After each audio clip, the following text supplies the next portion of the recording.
The ward goes quiet in the middle of the morning shift. Monitors keep beeping, but no one speaks. The chief surgeon's voice carries down the corridor as he fires the nurse in front of patients, interns, and staff. Her badge is removed. Her locker is sealed. Security is already walking toward her. She does not argue. She does not explain. She straightens the bed sheet she was adjusting, checks the IV rate one last time and steps back. Minutes later, the hospital's front doors lock themselves automatically. Outside, military vehicles stop traffic. Inside the ward, people realize they dismissed the wrong person. The nurse arrived before the lights fully warmed the corridor. Her badge registered at 06:12, 6 minutes early. She did not linger at the clock. She moved straight to the supply room, checked inventory without writing anything down, adjusted a misaligned crash cart seal, and replaced a missing saline bag without reporting it. Someone else would notice later and assume it had always been correct. She worked the surgical ward, clean, high-ranking, tightly managed. The kind of floor where voices stayed low and mistakes were buried under paperwork instead of alarms. Surgeons moved through it with confidence that bordered on ownership. Nurses were expected to orbit them quietly. She did. Her uniform was plain. No pins, no seniority markings. Her posture was straight but unremarkable. When she walked, she kept her hands free and her steps measured, never rushing, never hesitating. She listened more than she spoke. At bed 14, she checked a post-op patient's vitals and noticed the oxygen saturation was trending down by a single point every few minutes. Nothing alarming yet. She adjusted the cannula, waited, watched. When the numbers stabilized, she wrote nothing. Intervention without footprint. An intern corrected her on a chart entry she had not made. She nodded anyway.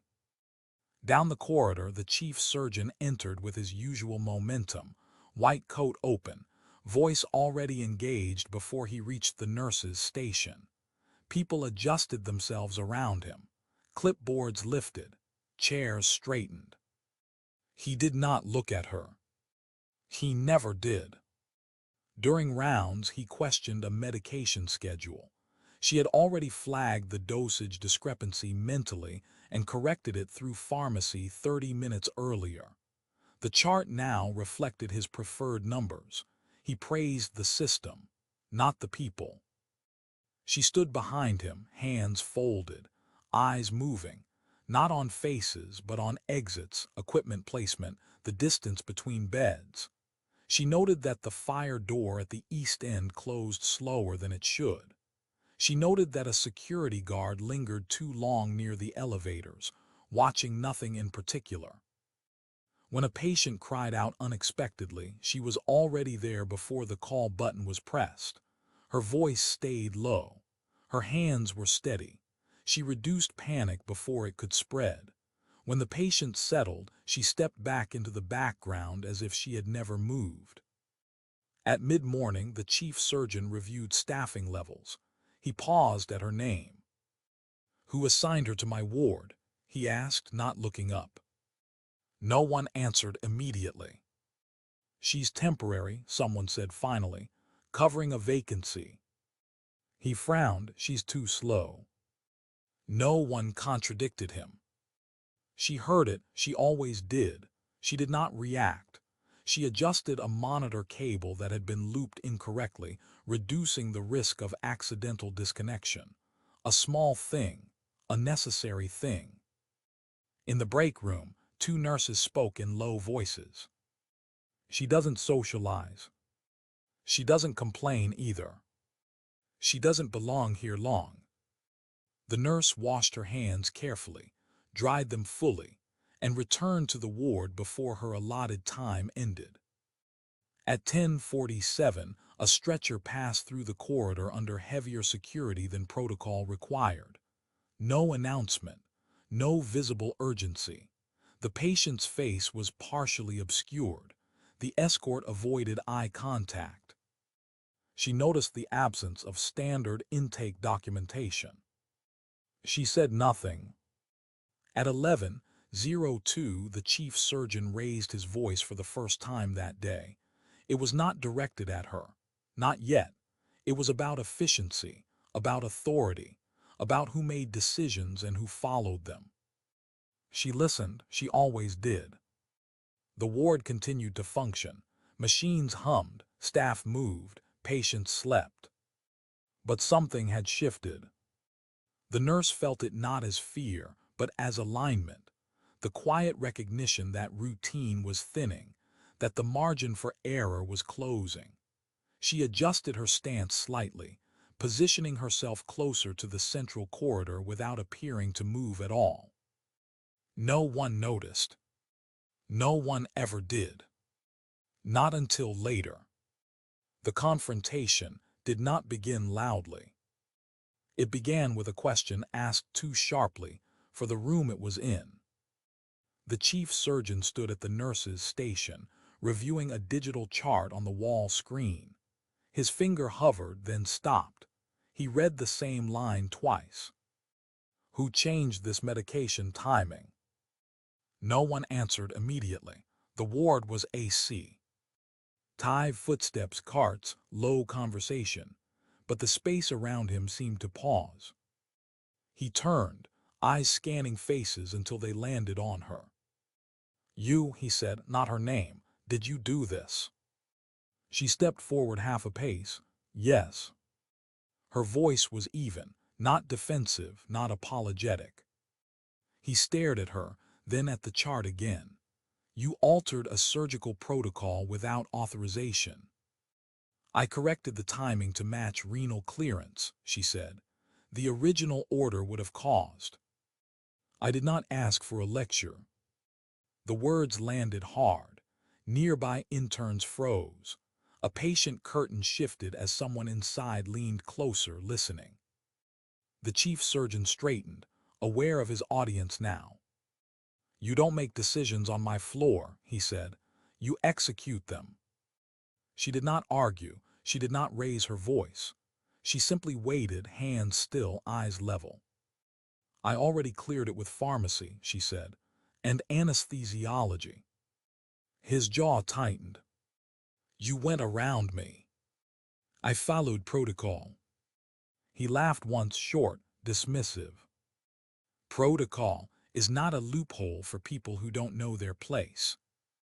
The ward had gone quiet enough that the monitors sounded loud by comparison. He turned to the charge nurse. Remove her from the shift. There was hesitation, a glance at the stabilized vitals on the screen, at the patient who was now resting because of the change. She's covering 2 beds that don't have. I said remove her. Security was called under the pretense of administrative support. They arrived quickly, already nearby for reasons no one questioned out loud. The chief surgeon faced her again. You're done here, he said, effective immediately. He reached out and unclipped her badge himself. The plastic snap echoed. For a moment it looked like she might respond. Several people seemed to brace for it, an argument, an explanation, a plea. None came. She took the badge from his hand, placed it carefully on the desk, and nodded once. Patient in bed 14 needs observation for the next 20 minutes, she said calmly. Oxygen levels may dip again. He ignored her. Security gestured toward the corridor. She did not resist. She did not rush. Before stepping away, she moved to the nearest bed, smoothed the sheet she had adjusted earlier, and checked the IV rate one last time. It was correct.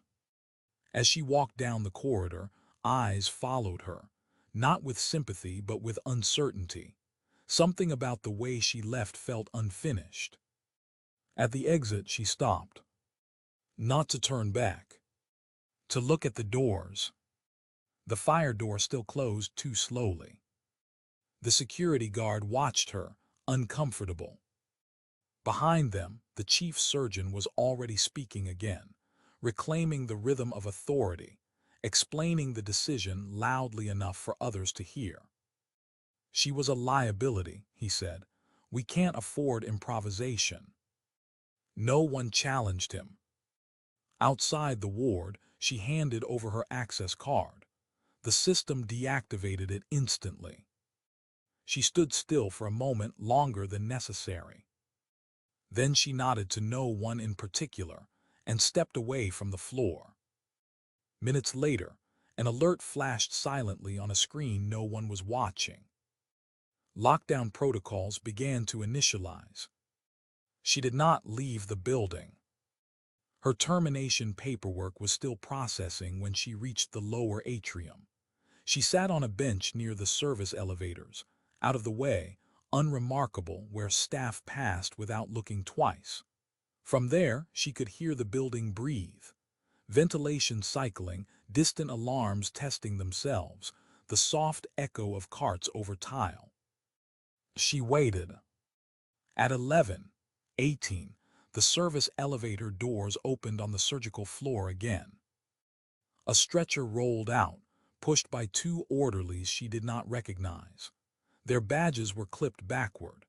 The patient lay still beneath a thin sheet, face partially obscured by an oxygen mask that was not connected to wall supply. Security walked ahead, not beside. That was wrong. Patients requiring escort were flanked, always. This one was being cleared a path. She stood casually as if stretching her legs. From her angle she could see the patient's left hand. There was a hospital band, new, uncreased. No allergy tag, no color coding. The chart tablet attached to the stretcher was dark. No active display meant restricted access. She let the stretcher pass without reacting, then followed at a distance that looked accidental. Her badge would no longer open secured doors, but others would. People were conditioned to hold doors without thinking. The patient was moved into an isolation room near the east fire door, the one that closed too slowly. Inside, voices dropped, the door sealed. A temporary access restriction appeared on the corridor terminal, not a full lockdown, something selective. She stopped walking. Isolation rooms were not used for routine post-op transfers, not without paperwork, not without announcements, and never without infection control staff present. She approached the nurse's station again, standing just outside its invisible boundary, close. Enough to hear, far enough to be dismissed. "Do we have confirmation on the patient's status?"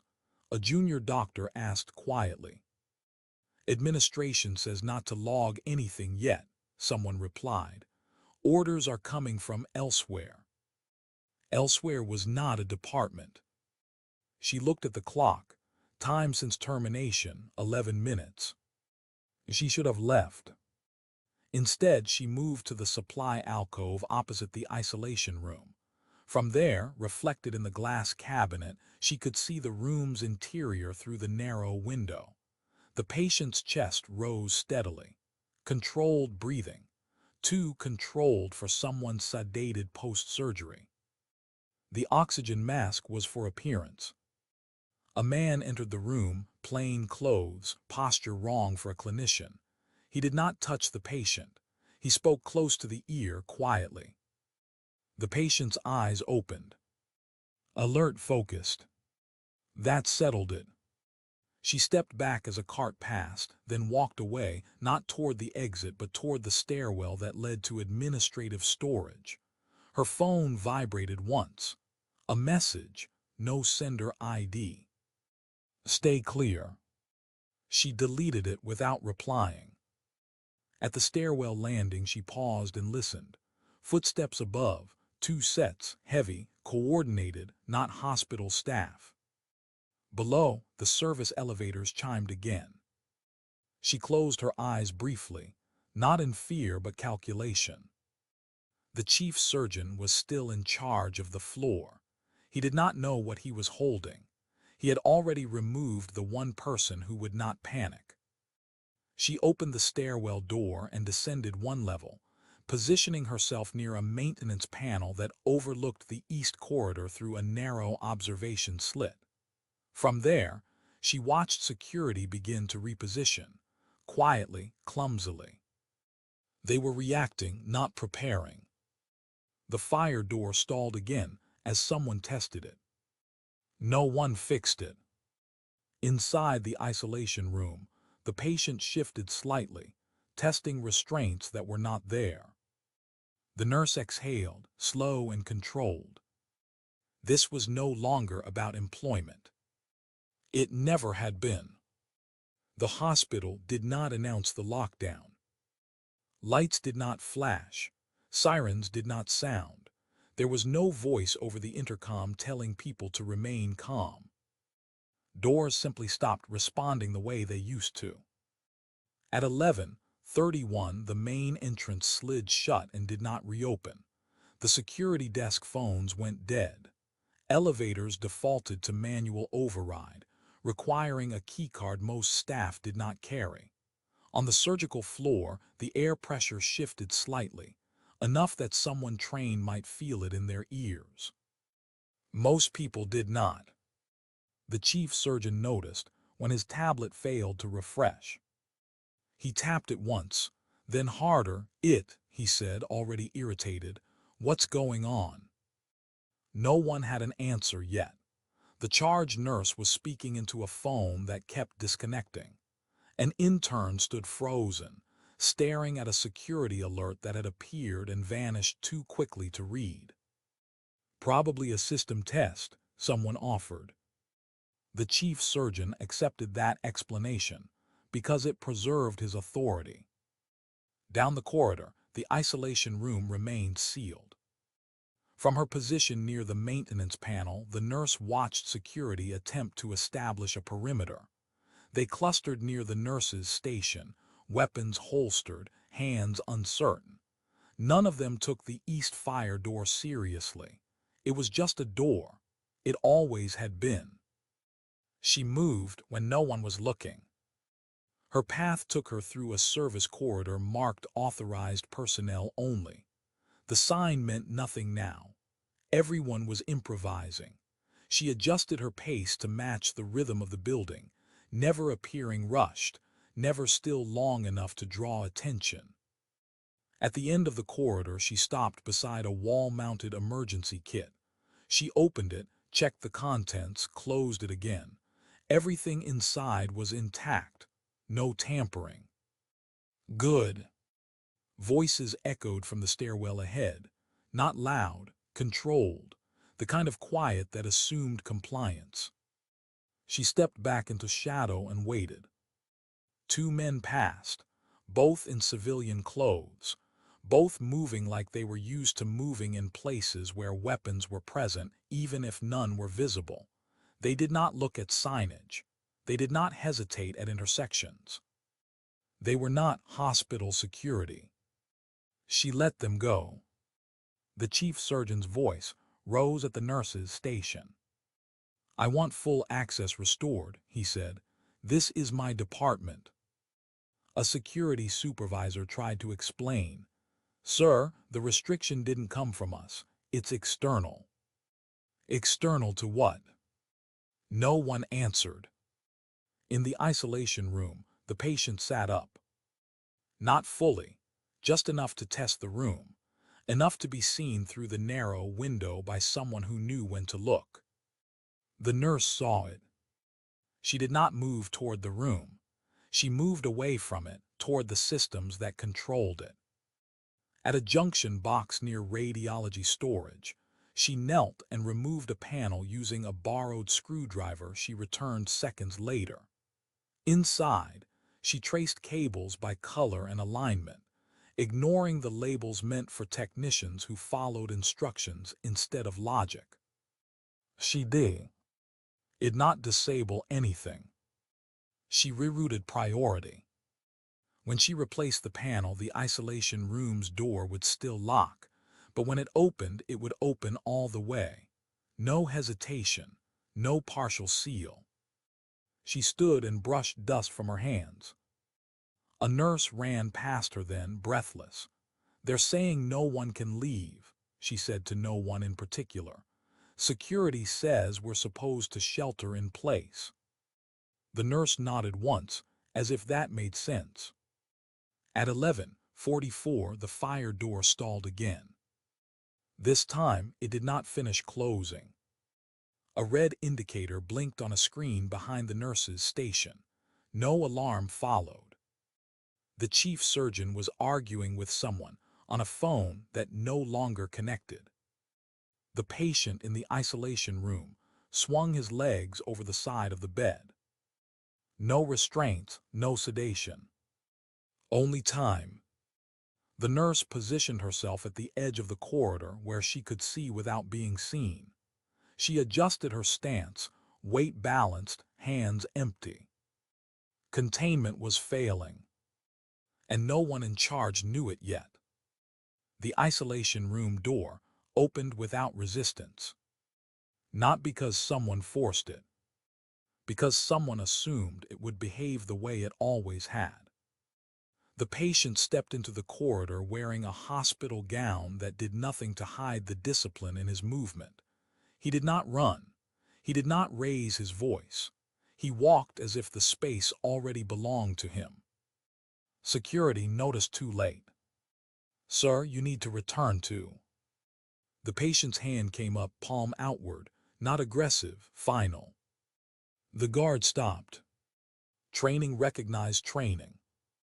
Across the corridor, the chief surgeon turned, irritation already loaded into his expression. "What is this?" he demanded. "Who authorized?" The patient did not look at him. He looked at the nurse. She was standing near the medication cart, hands loosely at her sides. No badge, no authority, just presence.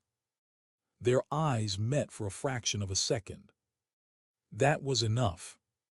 She stepped forward. "Bed 14, she said calmly to no one in particular. "Oxygen is dropping again."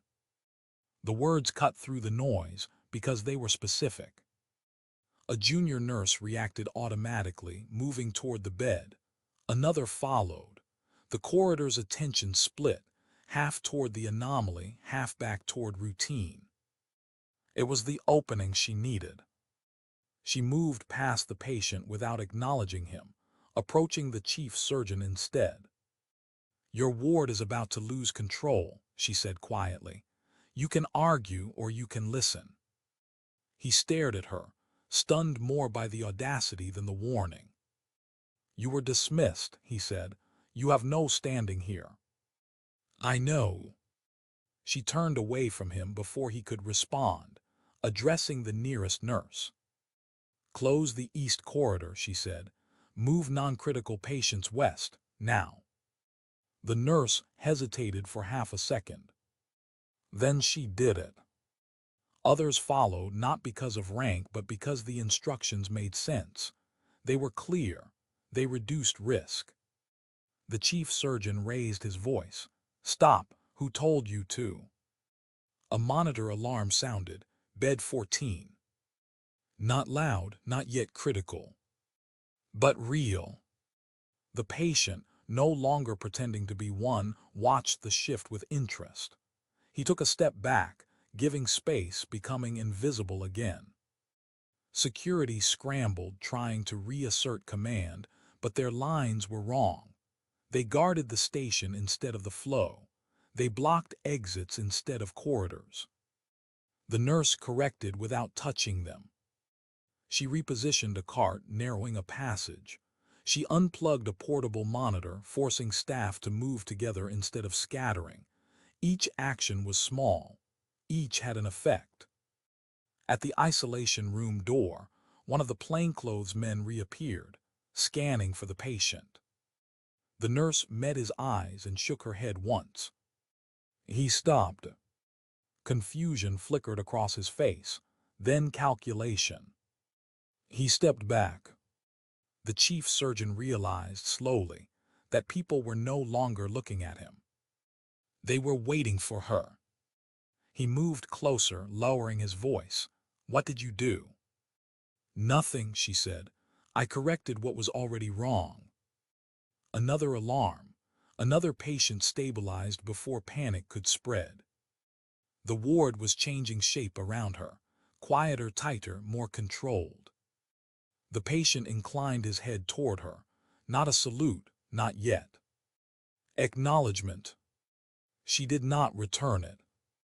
She was already looking down the corridor, toward the east fire door that no longer pretended to close.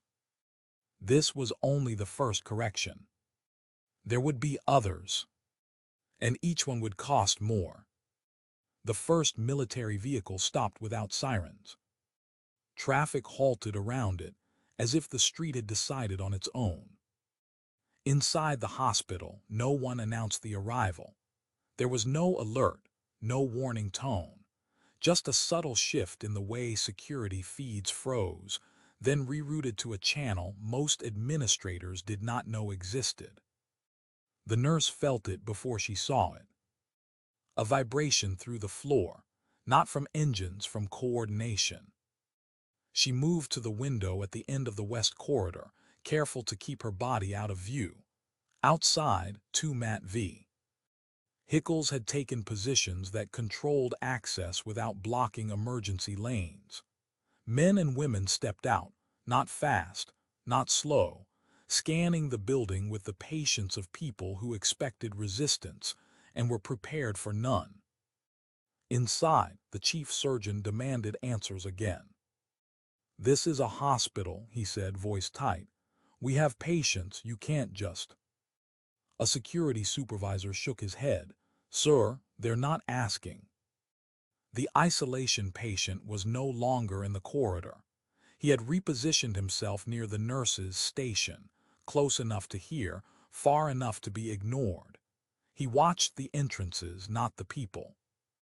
The nurse approached him for the first time since the door opened. "East stairwell," she said quietly. "2 unknowns moving down, your people." He nodded once. "Not mine." She absorbed that without reaction. "They won't get past radiology," she said. "The corridor narrows." He studied her for a moment, then turned away, issuing a brief instruction into a concealed earpiece. No code words, no urgency, just clarity.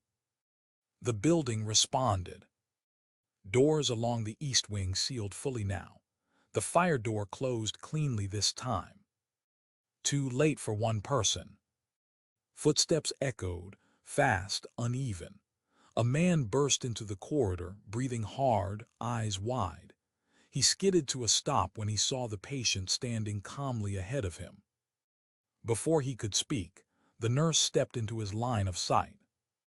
"Stop," she said. Her voice was not loud. It did not need to be.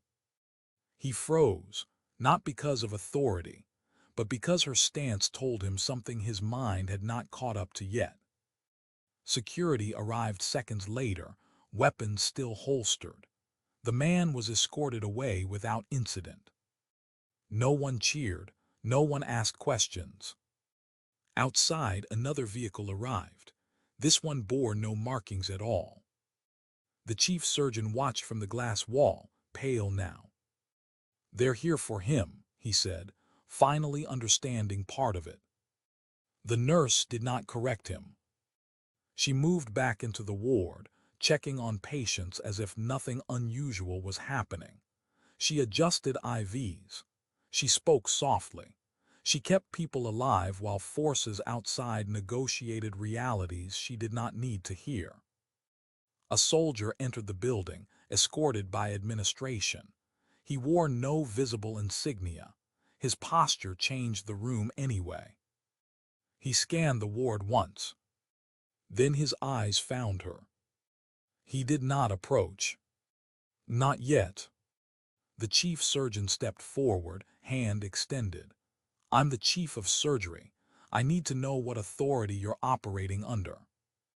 The soldier looked past him. The nurse felt the weight of the moment settle, not pride, not relief, responsibility. She turned away before recognition could form. This was not over. Pressure was building from outside and in. And soon, silence would no longer be an option. The order to detain her came quietly. No announcement, no confrontation. A hospital administrator, hands shaking slightly, approached security with a rationale that sounded reasonable enough to write down later. Uncredentialed individual interfering with operations during a critical incident. The words mattered more than the truth. Two guards approached her as she finished adjusting a medication pump. They waited until she stepped back from the bed. "Ma'am," one of them said, not meeting her eyes, "we need you to come with us." She nodded. No resistance, no argument. She washed her hands first. As they walked her toward a consultation room near the west stairwell, the ward began to lose coherence again. Not dramatically, just enough. A nurse hesitated at a junction, unsure which corridor to clear first. A security guard took a step too far forward, blocking an exit instead of protecting it. The patient from isolation noticed immediately. He shifted position, ready to intervene. She saw it from the corner of her eye. "Don't," she said quietly without turning. "Not yet." He stopped. The consultation room was small. No windows, a table bolted to the floor, a chair that faced the door. They did not restrain her. They did not need to. "Sit here," one guard said. "This is temporary." She sat. The door closed. Outside, voices overlapped. Stress leaked into volume. The chief surgeon's voice cut through again, sharper now, edged with fear. "This is what happens when you let unauthorized personnel take over," he said. "We had control." Inside the room, the nurse closed her eyes and listened. She mapped the ward from memory, patient locations, oxygen dependencies, staff distribution. She counted breaths. She waited for the moment when an action would cost more than exposure. It came sooner than she hoped. A crash alarm sounded, not from her ward, from pediatrics one floor down. A child with compromised lungs. Evacuation routes now blocked by sealed doors no one had coordinated. The soldier outside heard it too. He turned toward the consultation room. The administrator blocked his path. "We're handling it." The patient from isolation took a step forward. The soldier raised a hand. "Stand down." Then he oaked at the door. Inside, the nurse opened her eyes. She stood before anyone told her to.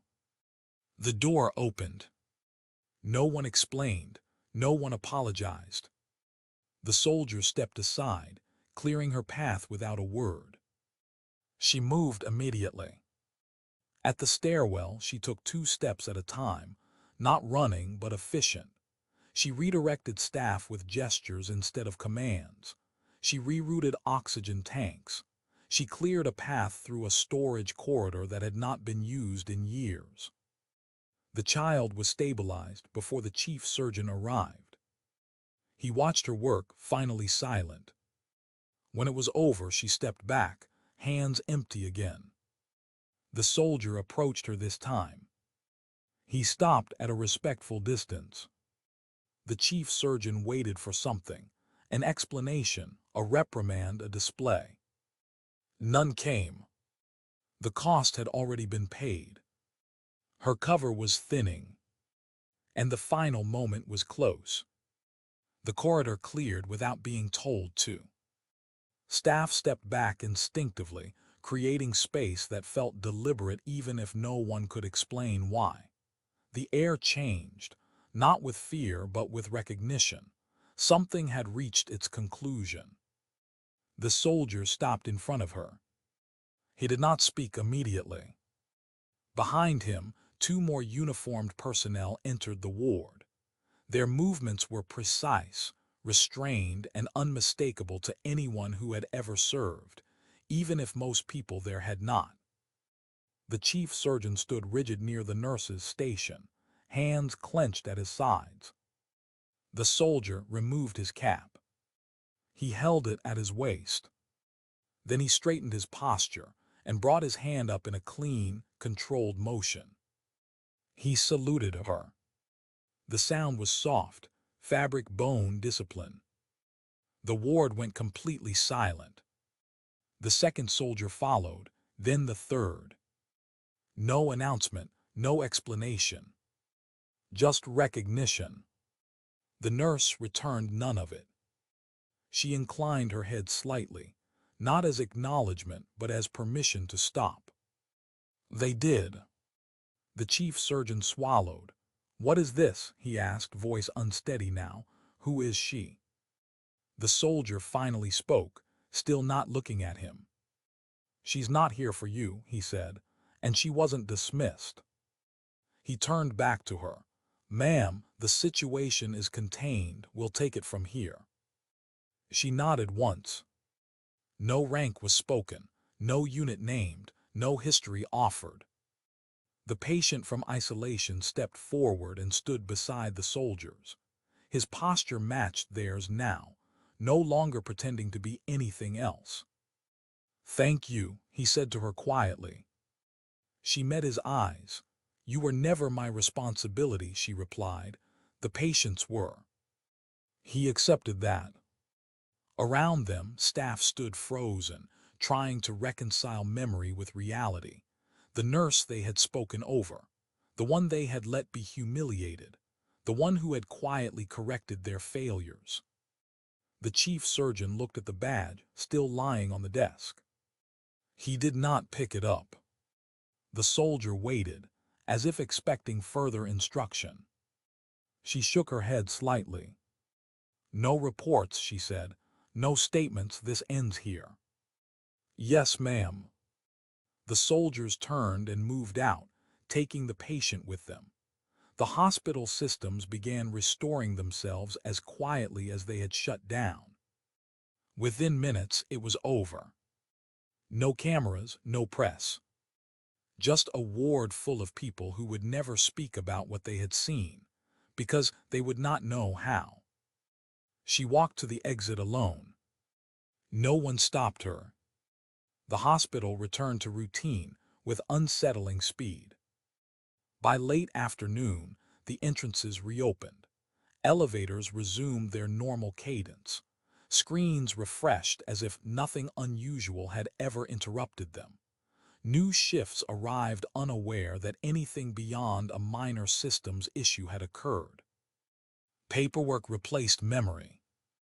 The chief surgeon stood alone in his office, staring at a blank screen where an incident report should have been. Administration had advised him, politely, firmly, that no documentation was required. Certain events, they said, were outside internal jurisdiction. He understood the warning. On the surgical floor, nurses spoke in lower voices than usual. No one mentioned her name. A few searched for it in staffing logs and found only an empty line where a temporary assignment had once been listed. Bed 14 was stable. The child in pediatrics slept without assistance. Whatever had almost happened had been prevented cleanly enough that it left no story behind, only unease. At the staff exit, she changed back into civilian clothes. The locker assigned to her was already empty, her uniform folded neatly as if she had never worn it. No badge waited for her, no apology. She did not expect one. Outside, the air was cold and ordinary. The street had returned to its rhythm. No military vehicles remained. No evidence lingered beyond tire marks already fading.